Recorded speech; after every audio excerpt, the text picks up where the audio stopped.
Michel Meyer. Bonjour. Bonjour Olivier Ekman. Bonjour. Donc vous êtes inséparable depuis 1994, puisque aux États-Unis vous aviez déjà monté une première société qui éditait le site Virtual Baguette, si je me souviens bien. Tout à fait. Par la suite, vous avez créé Multimania, qui était un hébergeur de pages perso qui reprenait Migal, migal.org. Exactement. Qui a par la suite fusionné avec Lycos. Encyclopédie. Absolument. Et puis vous avez créé Kewego. Voilà. Si je me souviens bien, En après, 2003. En 2003, après une petite année sabbatique. Voilà, exactement. Bon alors Kewego, qu'est-ce que c'est devenu depuis 2003? Kewego, c'est le leader de la vidéo business en ligne en France et en Espagne, dans le Benelux, donc dans ce que les Américains appellent l'Europe du Sud, où aujourd'hui on offre des services aux médias, aux grandes entreprises, pour devenir leur propre chaîne de télévision d'une certaine manière, sur internet, sur téléphone mobile, sur réseau d'écran. En gros, prendre la parole de manière très efficace avec de la vidéo. Alors beaucoup d'entreprises se disent leaders sur ce secteur. Concrètement, quelle est l'offre de Kewego aujourd'hui? Alors en fait, nous, on fournit des solutions qui permettent aux entreprises et aux médias de communiquer, ce qu'on dit nous à 360 degrés, c'est-à-dire en communication externe, destination des clients ou des prospects. Ça va être sur le site de Volkswagen, par exemple, des vidéos qui montrent les nouvelles voitures. Ça va être des choses qui mettent en avant les produits ou qui permettent de communiquer autour des produits. Et puis, de l'autre côté, tout ce qui est communication interne, c'est-à-dire à destination des employés. Donc là, dans les intranets, sur des réseaux d'écran, sur un certain nombre de devices qui vont permettre là, de communiquer avec l'autre cible en fait, des entreprises, et principalement des grandes entreprises qui sont leurs employés. Alors nous, on travaille avec des grands acteurs, principalement, donc on ne travaille pas avec de petites sociétés. Non pas qu'il n'y a pas de choses à faire, mais on s'est positionné dans des marchés effectivement complexes avec des solutions un peu élaborées pour accompagner des stratégies plutôt ambitieuses. D'accord, on peut les citer? Oui, on peut en citer quelques-uns. En fait, on travaille avec des gens comme AXA, comme Airbus, comme Nissan, Volkswagen, je citais tout à l'heure. Microsoft, effectivement, voilà. Microsoft. Atos. Ce qu'on peut aussi citer, c'est qu'on est très présent dans tout ce qui est téléphone mobile, avec beaucoup d'applications, donc notamment nos clients comme l'équipe ou BFM TV utilisent nos solutions pour leur application iPhone, iPad, également pour tout ce qui est browsing à partir de l'iPhone ou de l'iPad, et même plus facile on va dire à appréhender, on a lancé l'application iPhone de Taratata avec Nagui très récemment qui s'appuie intégralement sur nos solutions.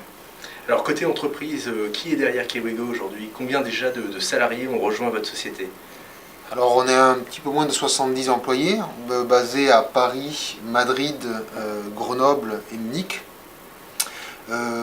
Aujourd'hui la société a comme actionnaires les deux fondateurs, c'est-à-dire Michel et moi, ainsi que des capitaux risqueurs. D'accord, on peut les citer. Banexi Venture Partner et CDC Entreprises.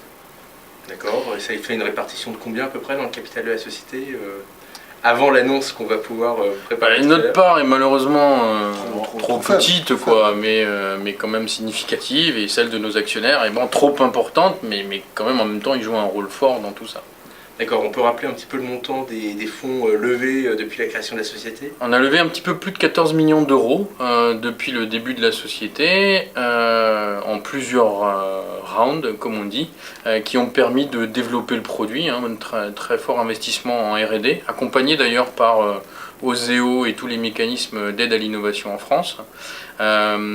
Et ensuite également un développement donc commercial à travers l'Europe, puisqu'on a maintenant des clients en Allemagne, on l'a dit Benelux, on a beaucoup de clients, et aussi Espagne. On a également des clients à travers le monde, comme Télécom Argentine, par exemple, qui utilisent nos solutions pour toutes ces activités événementielles en vidéo online en Argentine. Alors depuis la création de la société, quel est le niveau de chiffre d'affaires que vous avez atteint aujourd'hui?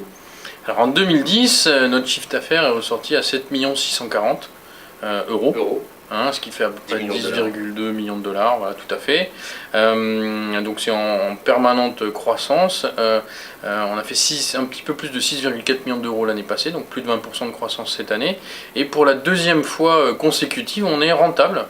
Donc par rapport à la question du leadership dont tu parlais tout à l'heure, aujourd'hui je pense qu'on est de loin l'une des premières sociétés rentables dans ce domaine-là, et avec un volume d'affaires très significatif en pleine croissance, ce qui de facto fait de nous un leader. On a également été primé, on peut le signaler plusieurs fois, hein, par Oseo notamment, également par le Journal du Net l'année dernière qui nous a élu meilleure plateforme de cloud computing. D'accord, et puis vous avez un certain nombre de concurrents qui ont disparu ou qui... C'est un marché, oui, c'est un marché où il y a eu déjà une première vague de concentration-sélection. Donc il y a eu beaucoup d'acteurs qui ont été financés, je dirais, au tournant de 2005 à peu près, et il y a un certain nombre d'acteurs qui sont aujourd'hui décédés. Tu le disais, dans cette dynamique de développement et de leadership, on a aussi un fort leadership sur le marché français, puisqu'on est le plus gros acteur français, mais aussi européen. On est le plus gros acteur européen indépendant aujourd'hui en termes de chiffre d'affaires et de portefeuille client.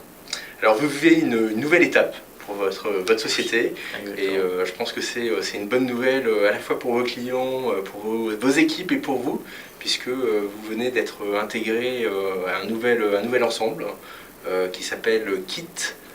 KIT Digital, voilà, tout à fait. Voilà, donc une société américaine qui a la particularité d'avoir son siège à Prague, si j'ai bien compris. Exactement, société américaine dont le siège social est à Prague et qui est coté au Nasdaq. Et qui est le leader mondial de ce qu'on appelle la vidéo IP. Donc qu'est-ce que c'est la vidéo IP? C'est toutes les solutions qui permettent de mettre en œuvre, on va dire, des nouvelles stratégies de diffusion vidéo sur Internet et tous les réseaux connectés, et également de réaliser la transition de l'analogique vers le numérique. On sait que voilà, il y a une rupture technologique qui est en cours, tout ce qui est vidéo passe de l'analogique au numérique. Cette société est vraiment sur ce segment-là. C'est une société qui fait déjà plus de 100 millions de dollars de chiffre d'affaires en 2010. Qui est sur combien de pays? Qui est sur 28 pays. Voilà. Tout à fait, 28 qui pays. englobe combien de salariés à peu près? 750 jusqu'à hier, c'est-à-dire sans compter Kewego. Donc là, ça fait une énorme croissance et donc voilà, un rôle mondial véritablement à jouer. Alors pour nous, c'est très intéressant à deux niveaux. D'une part parce que KIT Digital ne disposait pas d'équipe en Europe du Sud. Donc c'est les équipes de Kewego et notamment dirigées par Olivier qui vont vraiment être le bras armé au niveau commercial bien évidemment de KIT Digital en Europe du Sud. Et également notre technologie va être propulsée à travers le groupe dans le monde entier. Ce qui, je pense, pour une société française est plutôt une belle réussite. Alors avant de parler de chiffres, comment s'est passée cette rencontre avec les gens de KIT Digital? En fait, nous, on était dans une perspective de continuer à développer la société de manière assez ambitieuse. Et donc, en 2010, on a regardé un certain nombre de dossiers pour acquérir des sociétés sur les marchés internationaux, puisqu'on pensait que l'international était une des voies en fait, de notre développement. On a aussi beaucoup discuté avec d'autres sociétés qui sont venues nous voir, justement, par rapport à la position dominante qu'on avait en Europe du Sud et aux technologies qu'on avait développées. Et parmi les différentes solutions et les différentes réflexions qu'on a eues, en acquisition ou en rapprochement, eh bien, on a décidé de se rapprocher de KIT Digital parce que la société nous permettait véritablement cette expansion internationale dans une logique start-up. Je pense que c'est ce qu'il faut souligner aussi. Il y a une vraie dynamique en gros de croissance et de développement de la structure qui est cotée au Nasdaq, donc avec les moyens de son développement aussi. Et pour nous, c'était quelque chose d'assez excitant que de rentrer dans cette perspective de développement, mais dans un groupe plus grand, avec déjà une assise internationale. Et donc pour les équipes ici, tout le travail qui a été fait, de pouvoir le porter à un autre niveau. En fait. D'accord. Alors côté valorisation, comment ça se passe? Est-ce que vous pouvez nous donner quelques chiffres? On peut malheureusement pas donner de chiffres puisque donc KIT Digital en fait maintenant partie de KIT Digital qui est une société cotée. Donc on est obligé de faire référence au filing, donc aux documents enregistrés auprès de la SEC aux États-Unis sur tout ce qui est. Aujourd'hui, ça va être de nouvelles perspectives pour les équipes de Kewego. Alors justement, quelles sont-elles? Les perspectives, je vais parler pour la partie R&D, c'est véritablement de franchir une nouvelle étape. Aujourd'hui, la plateforme Kewego, elle héberge plus de 5 millions de fichiers vidéo. Nos API sont devenus maintenant très communément utilisés. Chaque mois, on répond à plus de 2 milliards d'appels. Donc quand on va passer tout ça au niveau mondial avec des produits qui sont déjà localisés, disponibles dans une quinzaine de langues, avec une console qui est déjà localisée dans 4 langues, on va encore franchir une étape. Et puis on va pouvoir aussi intégrer progressivement des technologies qui ont été développées ailleurs dans le groupe et qui vont sans doute permettre d'apporter encore plus à nos clients. Donc là il y a vraiment un challenge de R&D dans un environnement en plus je dirais international de high-tech qui va être phénoménal. D'accord. Et sur la partie commerciale, Olivier? Sur la partie commerciale, ça va être extrêmement intéressant parce qu'on va continuer à développer en gros le business qu'on avait travaillé avec les équipes qui sont en France, en Espagne.